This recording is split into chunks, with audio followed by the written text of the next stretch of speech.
Magandang hapon sa inyo lahat. Ito po si Herbert Curia, author, promoter ng Human Rights Promotion. Ang ating boses sa malayang demokrasyang ito, kakibat, pananalig sa ating banal na Panginoon Diyos, banal na Panginoon Kristo, at gabayan ng kaliwan na galing banal na Santa Maria, mula sa isyong ating nakalap at pagbabantay sa mabuting pamamahala, patas na hustisya at karapatang pantao ay hinggil sa issue ng ika-3 sona ng Pangulong Marcos sa darating na July 22, 2024 o bukas na yon, last week ng July. So, ang ating pangkos ay muling mag-uulat sa sambayan ng Pilipino ng kanyang mga ginawa at gagawin pa sa kanyang pamamahala. Ito yung ating tinungayang topic ngayon, yung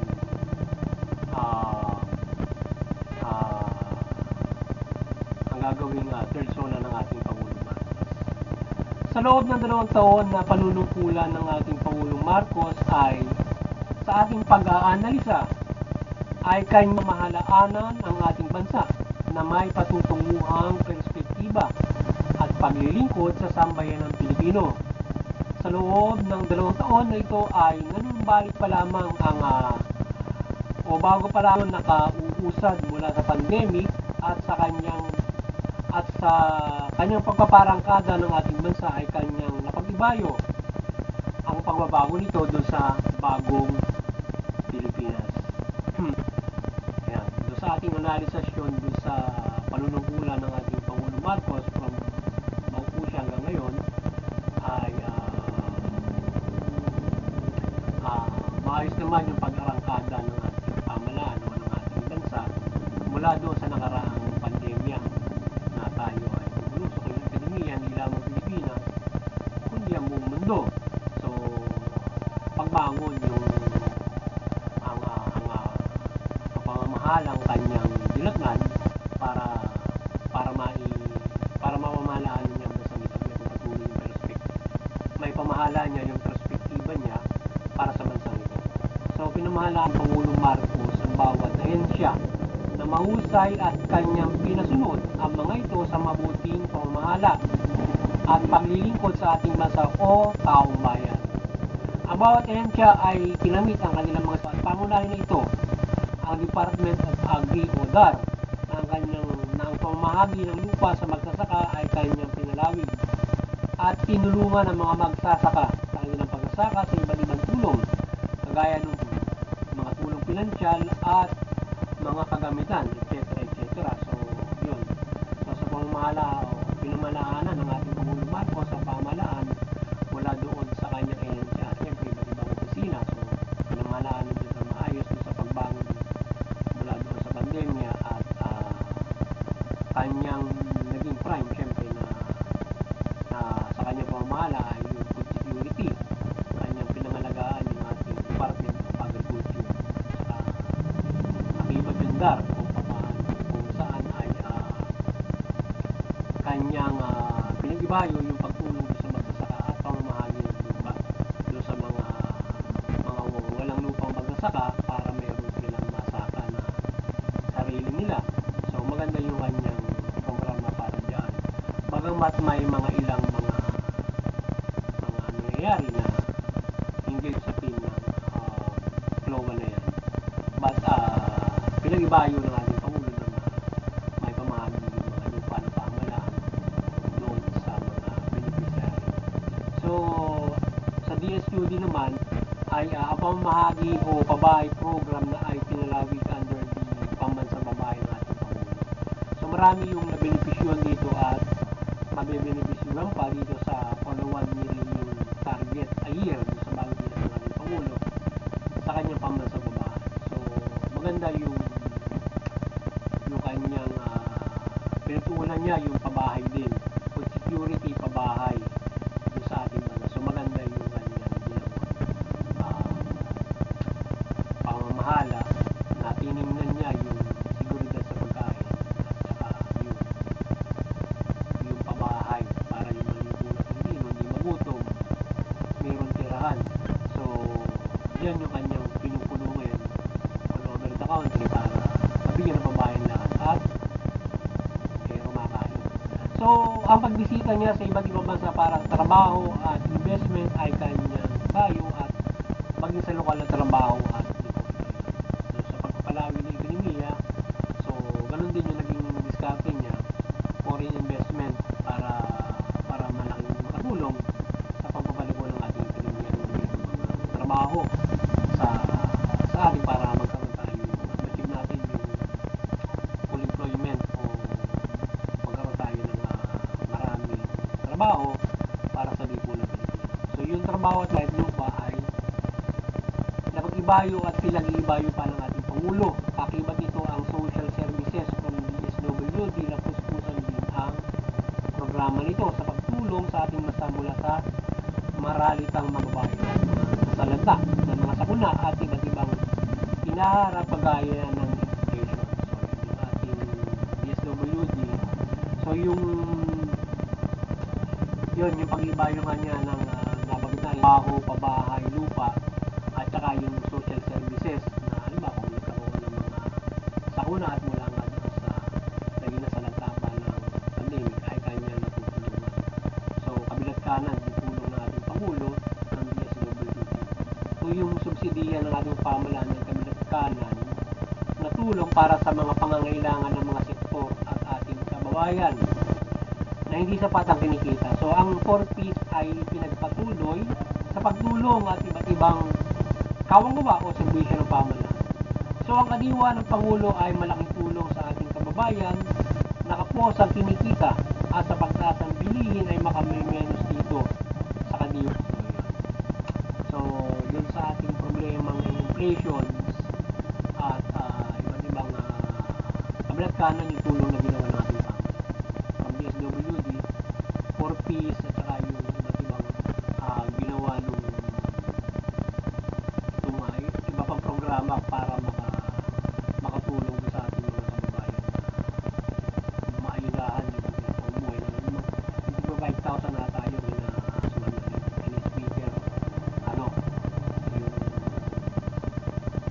yung speaker yung kanilang programa para makatulong with DSWD yung nasabi na yung stamp program ng DSWD yun, ang kanilang yung 4Ps ay pinagpatuloy sa pagtulong at iba't ibang kawang-gawa o serbisyo ng pamahalaan. So nagpapatuloy na iba't ibang mga serbisyo.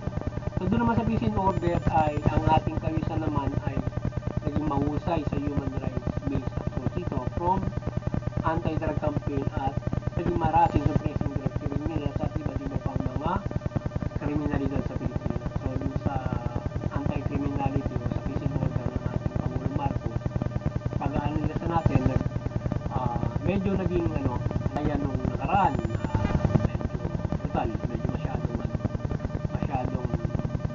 mataas yung suppression ng drug war. So ngayon human rights based approach, so may pagka-holistic niya daw ngayon. Kaya lang iba pa rin ang naitala ng mga abuses from the anti-criminality o peace and order ng ating bansa from the anti-drug campaign. Even though may human rights based approach, mayroon pa rin napatala ng mga abuses from that. So doon naman sa pinag-iibayo din ito yung pagharap sa insurgency upang magbalik loob ang humahawak ng armas laban sa pamahalaan. Pinag-ibayo nila yung NTF at saka yung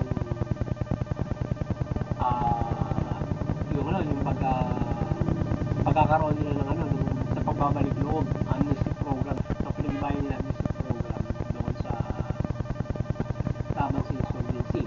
At saka yung peace talk yata binuksan na rin. So naging maganda rin yung uso doon sa Mindanao, yung sa MILF at saka usapin doon. Tuloy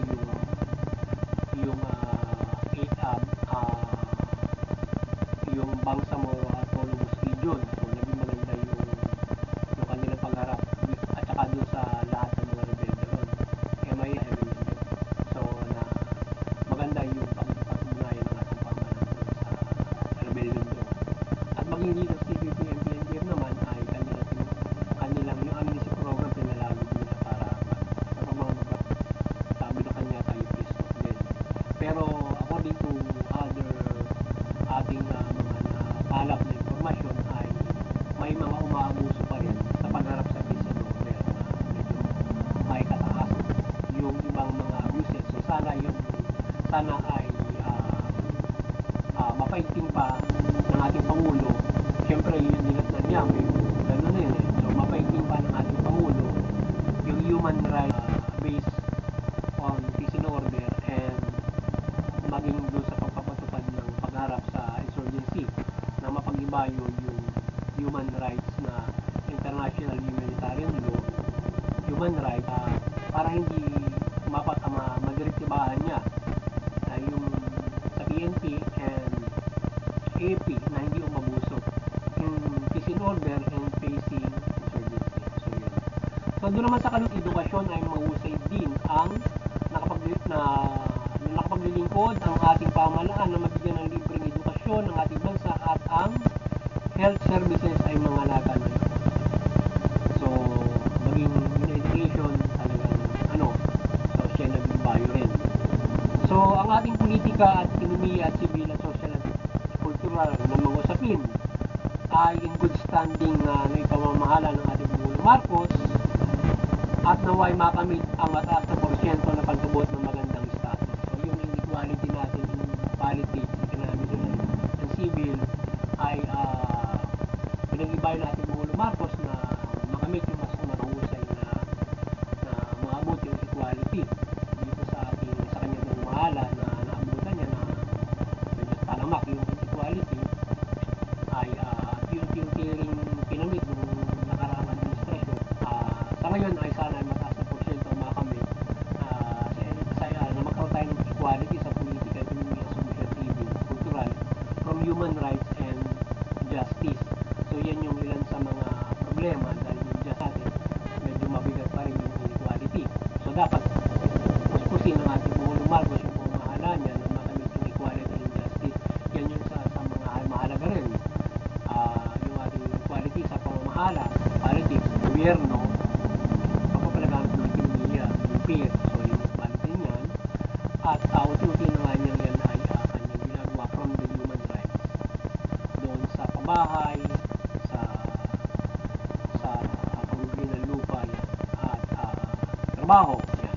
So sana ay unti-unti na may makamit yung equality at totally magkaroon ng equality sa ating bansa from human rights.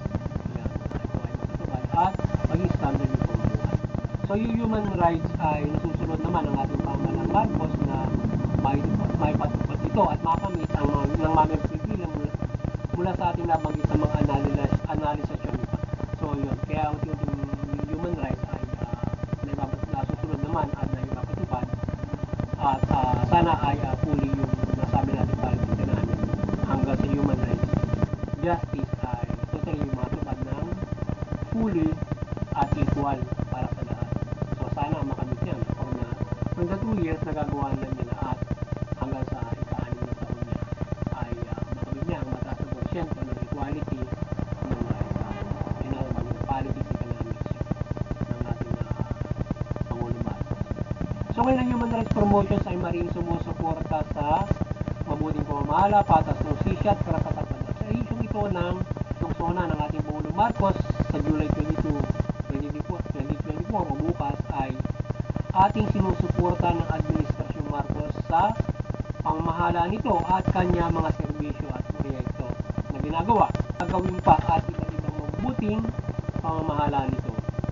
Ang ating boto sa ating Pangulong Marcos ay i-address ito sa SONA ang pagpapatuloy ng pagpapatupad ng human rights sa pamamahala nito, at ang lipunang Pilipino ay mamuhay ayon sa karapatang pagtao. So, sana i-address nila patuloy yung pagpapaigting ng human rights at mabawasan yung abuses o magawa niyang mapatigil yung makapang-abuso sa human rights sa ating bansa, from the government and to all sector of society. Basically, kung also human rights at standards ang pamumuhay, walang maghihirap at maagrabyado ng tao, at lahat ay patas pamumuhay from human rights. Sa lahat ng balangkas ng human rights, sa politika, ekonomiya, social, yan, civil, yan. Sa lahat ng balangkas na yan, na na human rights ay maging patas lahat na naipatupad yan at ng ating makamais na maipatupad ng ating Pangulong Marcos. Sana i-address niya yan na tuloy-tuloy niyang kamtin ang full human rights implementation sa ating bansa mula from the United Nations. Yan. Kagaya ng kanyang nagawa na nga from the food security, pambansang babahay, etc. Papangunan ng bansa sa infrastructure na kung saan ay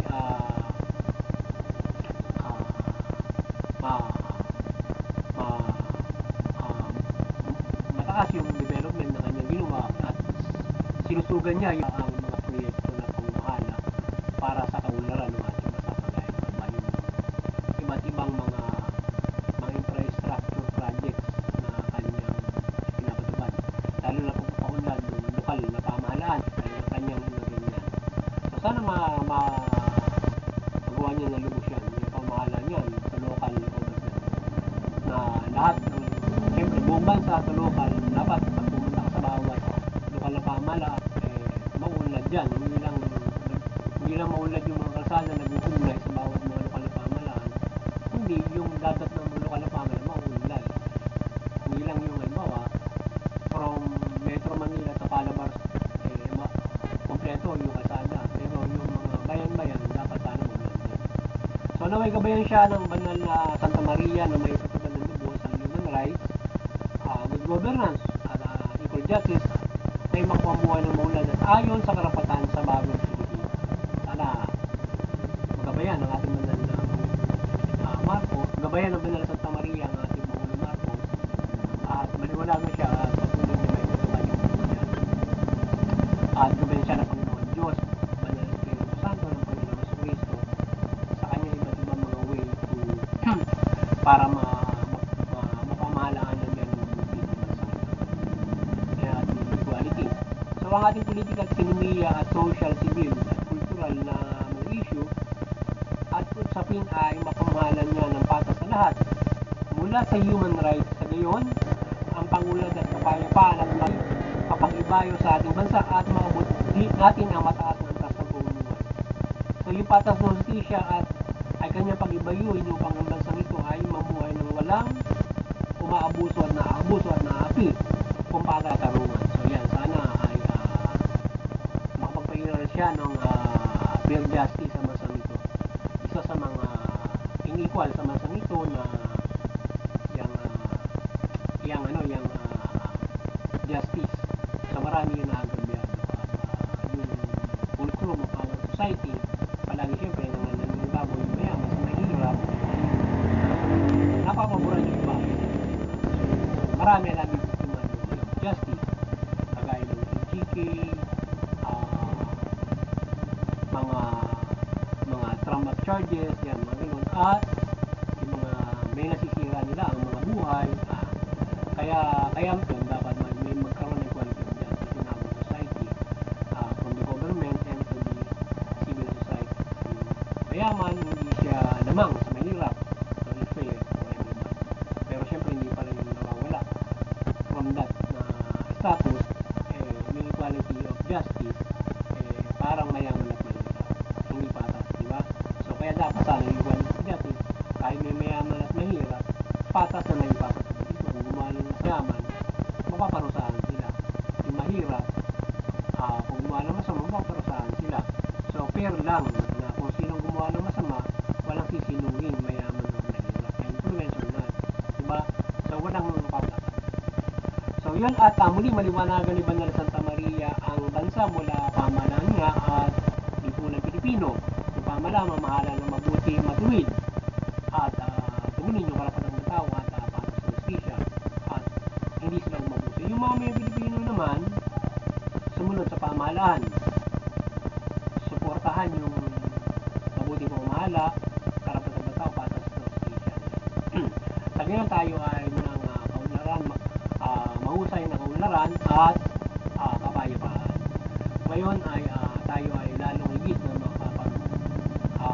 makapananampalataya sa ating banal na Panginoon Diyos na tayo may mahusay na pamumuhay mula sa pamahalaan na kung sino mamahala ng mabuti, yung mamamayan ay kung pamahalaan, mula dyan ay makakamit natin na diyan ay tayo ay may pag-asa sa ating spiritual na salvation at patuloy na lubos na paggawa ng mabuti from abidance of the Bible.